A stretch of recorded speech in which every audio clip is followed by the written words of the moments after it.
Semangat pagi. Pagi luar biasa.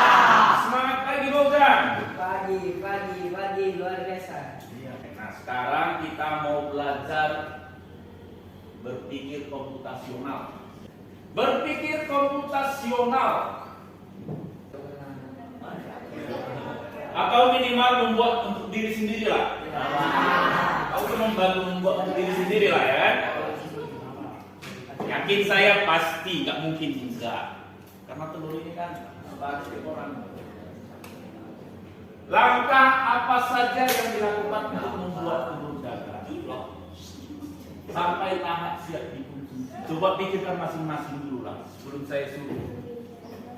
Kalau misalnya ngasih tahu langkahnya, nah, coba Farah, gini dia. Yang pertama apa Farah?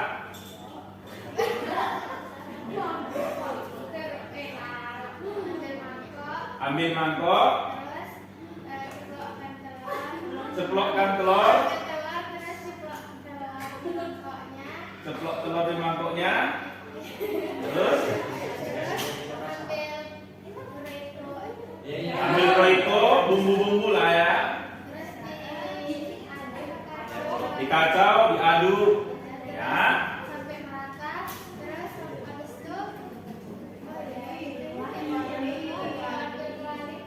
Ambil kuali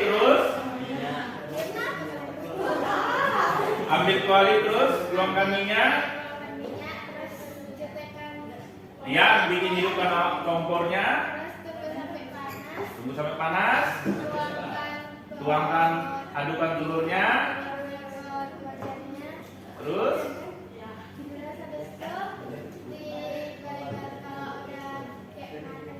balikkan. Habis itu ditiriskan minyaknya, baru siaplah untuk dikonsumsi. Setuju rata-rata semua seperti itu? Rata-rata semua seperti itu. Bisa nggak dibuat dibalikkan urutannya? Apakah harus turun dari atas sampai bawah? Ya. Harus kan?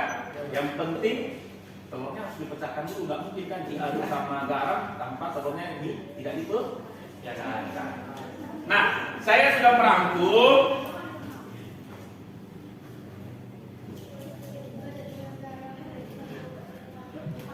Oke, bisa dipahami?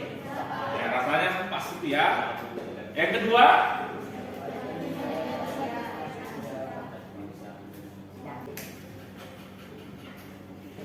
yang ketiga, goreng telur hingga matang di sisi lainnya, kemudian angkat telur, dadar dan sang. Inilah salah satu langkah-langkah membuat telur dadar. Nah, kalau dibuat dalam bentuk diagram seperti inilah hasilnya. Start dulu. Ya. Kemudian nanti ada simbol panah lagi.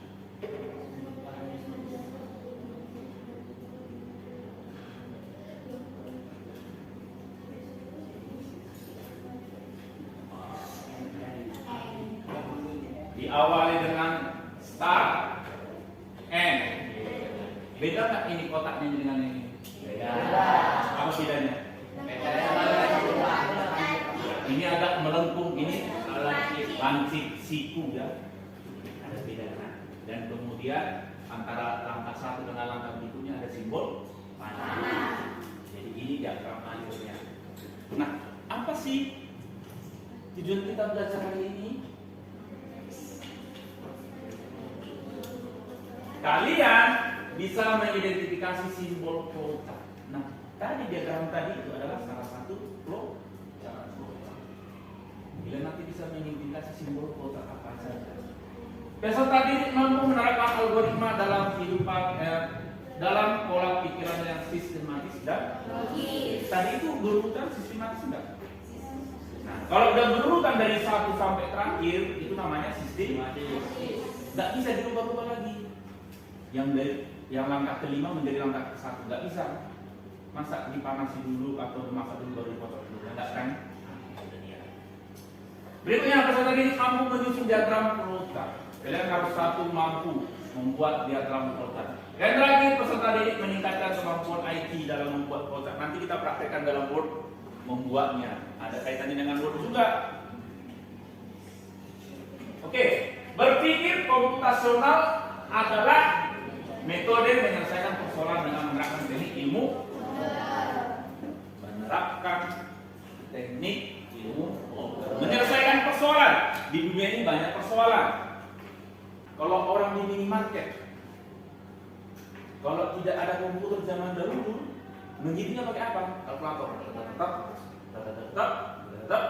Kalau tas, kalau salah satu item kurang atau salah ketik, salah pencet nolnya satu aja di kalkulator, bagaimana? Siapa yang rugi? Bisa customernya rugi, bisa juga pemilik minimarketnya rugi. Jadi diciptakan apa? Diciptakanlah sebuah komputer yang bisa untuk menghitung berapa jumlah yang dibeli, berapa item barang yang dibeli, berapa totalnya, baru berapa uang kembalian yang harus diberikan. Dulu kan menghitung uang kembalian kadang-kadang salah kan? Kadang-kadang yang dibalikan 110.000 menjadi 15.000. Jadi banyak metode yang diselesaikan dengan menggunakan berpikir komputasional. Ya, itu dua contoh. Sekarang kita lanjut. Nah, berpikir komputasional itu ada 4: dekomposisi, abstraksi, pengenalan pola, dan algoritma. Nah, kita nanti khususnya di sini untuk flowchart adalah di sini nanti. Kita akan menyusun algoritmanya. Oke? Algoritma itu apa?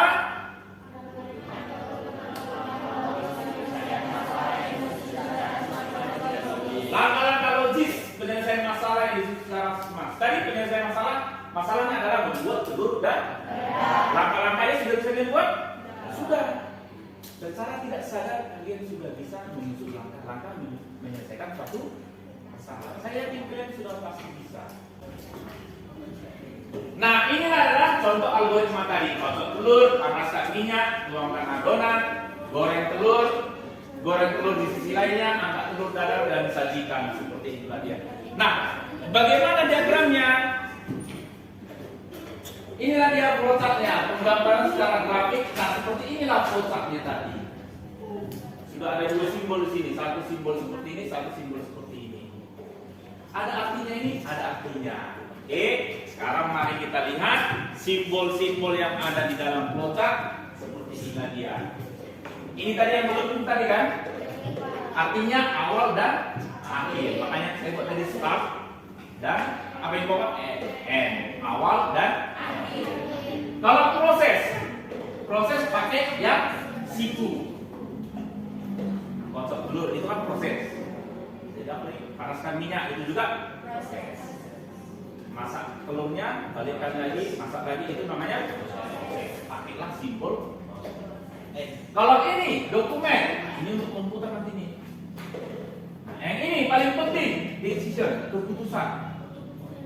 Simbol garis yang berhubung dengan bentuk decision merujuk pada situasi yang berbeda sesuai dengan keputusan yang digambarkan. Contoh, kalau 60, misalnya KKN itu adalah 70 KKN ya. Kalau nilainya 60, lulus atau tidak lulus? Ya. Makanya di sini ada decisionnya.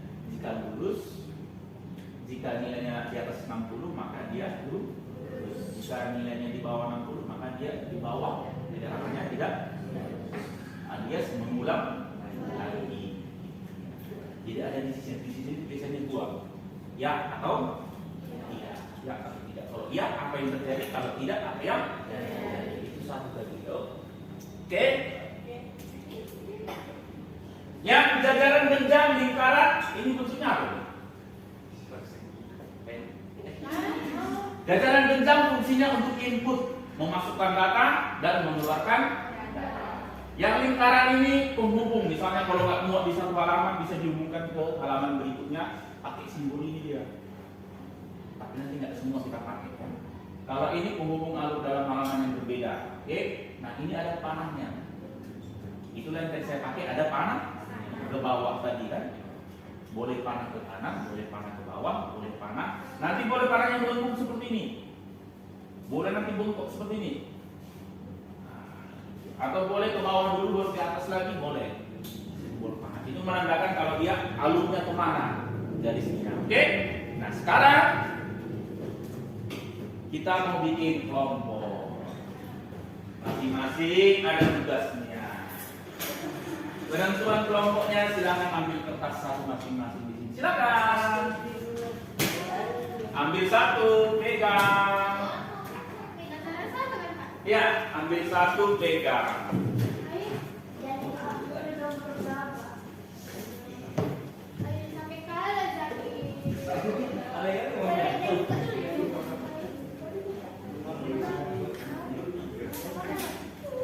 Oke, silakan dilihat.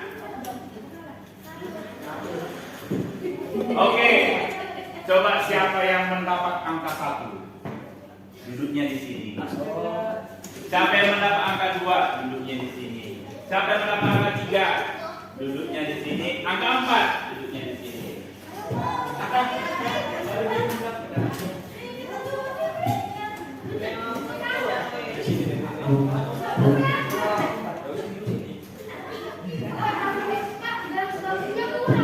Hah?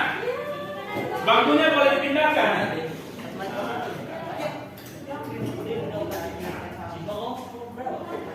Ini satu lagi.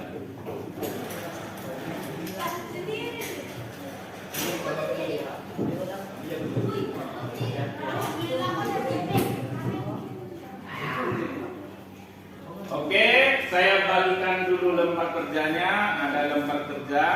Ini untuk kelompok 1. Tugasnya mengapain? Nah, dia akan Bapak kasih tahu ya. Ini untuk kelompok 2. Ini untuk kelompok 3.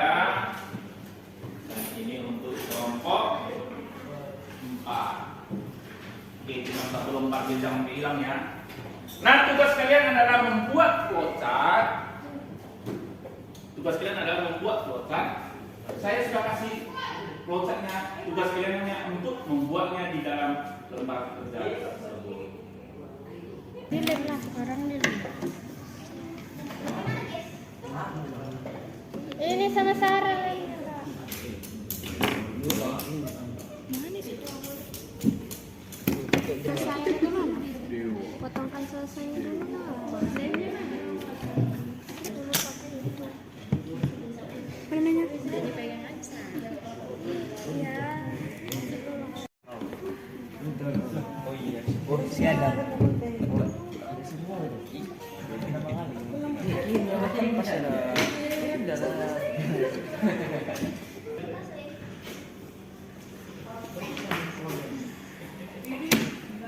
Ini seperti hidup kayak. Lahir.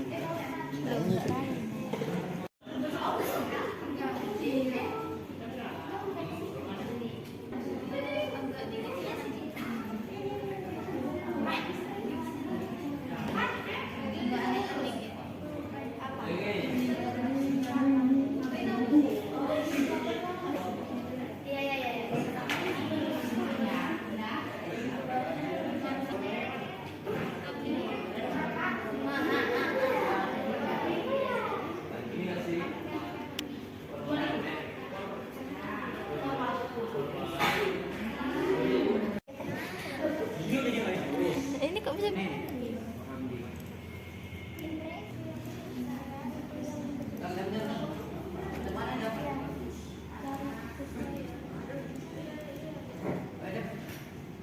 Klik kanan, ADD text.